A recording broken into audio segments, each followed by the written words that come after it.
Hello, hello, hello, everybody. Today I thought we could read this Brambly Hedge book, The Spring Story. Every illustration in this book is just gorgeous, and I could stare at them forever. This is my kitty here. Say hello, Coda. Hello. Alright, let's see here.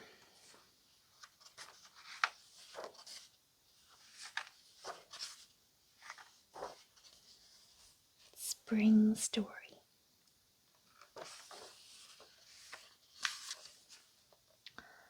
Look at that. Oh my gosh, isn't that beautiful? It was the most beautiful morning. The spring sunshine crept into every cottage along Brambly Hedge, and the little windows in the trees were open wide. All the mice were up early, but earliest of all was Wilfred, who lived with his family in the hornbeam tree. It was Wilfred's birthday. Jumping out of bed, he ran into his parents' room and bounced on their bed till they gave him their presents. "Happy birthday, Wilfred," said Mr. and Mrs. Toadflax sleepily. Toadflax, cute. He tore off the pretty wrappings and scattered them all over the floor. His squeaks of excitement woke his brothers and sisters. His parents turned over to go to sleep again. Wilfred went and sat on the stairs and blew his new whistle. How sweet is that? Beautiful. Alright, this is one of my favorites in the entire book. There's a lot to look at. And I've seen full models of this online for sale for like thousands of dollars, but worth it in my opinion. If I had the money, I would buy one. Mr. and Mrs. Apple lived next door at Crabapple Cottage. The sound of Wilfred's whistle floated in through their bedroom window. Mrs. Apple got up and stretched. She sniffed the sweet air and went down to the kitchen to make a pot of elderflower tea. She was a very kindly mouse and a wonderful cook. The cottage always smelled of newly made bread, fresh cakes, and blackberry puddings. "Breakfast's ready," she called. Mr. Apple got out of bed with a sigh and joined her at the kitchen table. They ate their toast and jam and listened to Wilfred's warbling. "I think somebody needs a lesson from the blackbird," said Mr. Apple, brushing the crumbs from his whiskers and putting on his coat. Mr. Apple was a nice, old-fashioned sort of mouse. He was warden of the store stump where all the food for Brambly Hedge was kept. I think that is the store right there. Look at all that food. Just gonna go over each room so you can just have a good look here. How beautiful is that? There she is with a pot of tea. Okay, so this is a double page. So I'll just hold it on this one for now. The store stump was not far away. As Mr. Apple walked happily through the grass to the big front doors, he felt someone pull his tail. He turned around quickly. It was Wilfred, whistle in hand. "It's my birthday," he squeaked. "Is it, young mouse?" said Mr. Apple. "Happy birthday to you. Would you like to come and help me check the store stump? We'll see what we can find." There they are. It's funny because today is my daughter's birthday, and I didn't even know that this story was about a birthday. Ah, look at this. Oh, beautiful. I could look at these forever. All the little details. In the middle of the stump was an enormous hall, and leading off from it many passages and staircases. These led in turn to dozens of storerooms full of nuts and honey and jams and pickles. Each one had to be inspected. Wilfred's legs felt tired by the time they had finished, and he sat by the fire in the hall to rest. Mr. Apple lifted down a jar of sugared violets. Oh, doesn't that sound good? He made a little cornet from a twist of paper and filled it with sweets. Taking Wilfred by the paw, he led him through the dark corridors out into the sun. Wilfred went to look for his brother, and Mr. Apple hurried down the hedge to visit his daughter Daisy and her husband, Lord Woodmouse. That's so cute. And there's Wilfred by the fire.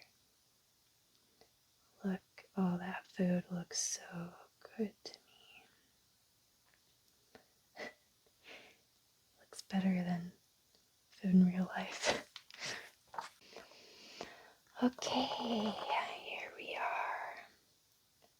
This is the outside of Lord Woodmouse's tree here, I think. Is it? Lord and Lady Woodmouse lived in the old oak palace in the middle of the hedge. From the outside, the palace looked like an ordinary oak tree, but inside the trunk was hollowed out to form a beautiful and many-roomed mansion. At its heart was the grand ballroom. Polished doors led to magnificent kitchens, dining rooms, bedrooms, playrooms, spiral staircases, and secret passages. Old Oak Palace had always been the home of the Woodmouse family. Oh, I see. It's a mansion.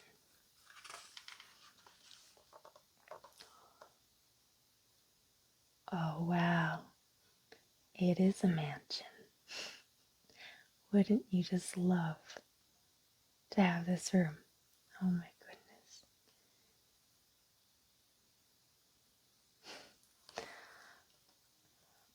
Upstairs in the best bedroom, Lord and Lady Woodmouse woke to bright sunshine.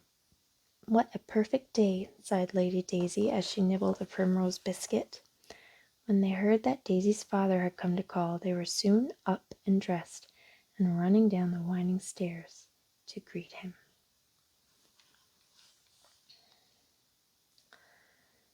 They found him in the kitchen drinking mint tea with Mrs. Crustybread, the palace cook. Daisy gave Mr. Apple a kiss and sat down beside him. "Hello, Papa," she said. "What brings you here so early?" "I've just met little Wilfred. It's his birthday today. Shall we arrange a surprise picnic for him?"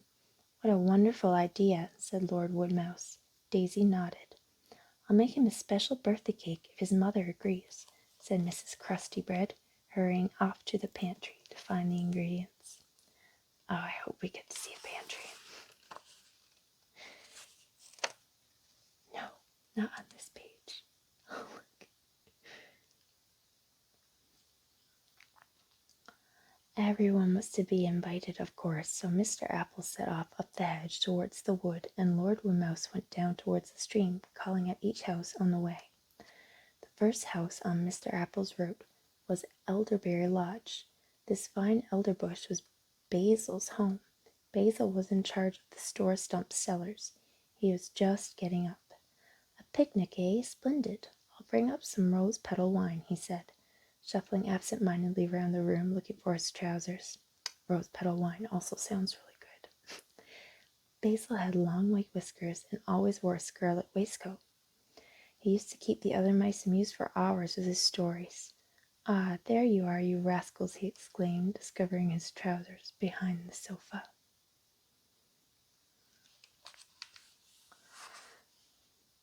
Next, Mr. Apple came to the hornbeam. Mr. Toadflax was sitting on his front doorstep eating bread and bramble jelly. "We thought it would be nice to have a surprise picnic for your Wilfred," whispered Mr. Apple. "We won't tell him what it's for, and we'll all meet at midday by the palace roots." Mr. Toadflax was delighted with the suggestion and went inside to tell his wife. Mr. Apple went on to visit Old Vole, who lived in a tussock of grass in the middle of the field.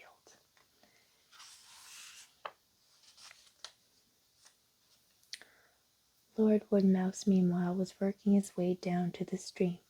The news had travelled ahead of him, and all along the hedge excited mice leaned out of their windows to ask when the picnic would take place. "I'll see if I can find some preserves," said old Mrs. Eyebright. "I'm sorry about my nails. I just realized how awful they look. I'd bite them. And when I'm not wearing fake ones, yes, they look like this. Stumps. Sorry.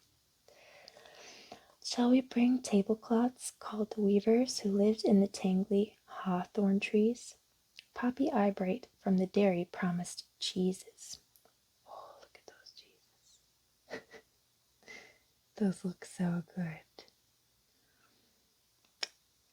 And Dusty Dogwood the miller offered a batch of buns. I didn't realize this story was going to be so food heavy. I'm so hungry reading this. Oh my gosh. Look at this illustration. Wow. Okay, look at these guys. Puddings. I'll let you guys look at this while I read it. Mice soon began calling at the store stump to collect clover flower and honey, bramble brandy and poppy seeds, and all the other good things needed for the picnic. Mrs. Crusty Bread baked a huge hazelnut cake with layers of thick cream, and Wilfred's mother decorated it. Mrs. Apple made some of her special primrose puddings. Wilfred knew that there was to be an outing, and that if he behaved, he would be allowed to go. He did his best, but with a new whistle, a drum, and a pea shooter for his birthday, it wasn't easy. I'll show you up close.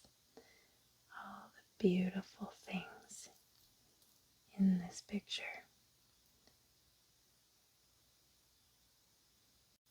Okay, guys, I'm actually running out of time here. So I'm just going to show you Wilfred's picnic. Look at the tarts and the cake and the pie and the jelly. It looks so good. If anybody would like me to do a part 2, read the rest of the story, I will. But for now, I'm just going to show you the pictures here. I think we all get the idea. Wilfred, he had a great birthday. Let's see which pictures we missed here. There we go. Adorable. Hamper. Oh, here it is. The full picnic. Here we go. I'll show you this page first. Here's the picnic. Wouldn't you love to be invited to this picnic? I wish I could be a little mouse in this book at this picnic this spring. I think this is them bringing all the things.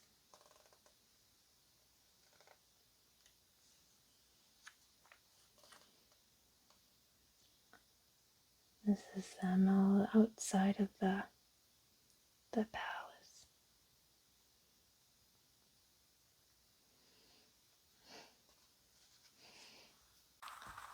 Okay, everybody, that is it for today. And I hope that you enjoyed this book and this story. And I'll come back and take a look at Summer Story in a few weeks. We'll look at all the pictures in the beautiful summer story. Thanks for watching, and please do like and subscribe, because this is a new channel of mine, and it's going to be all Cottagecore, I guess, related. And if you like this, you should definitely subscribe, because I will be posting more like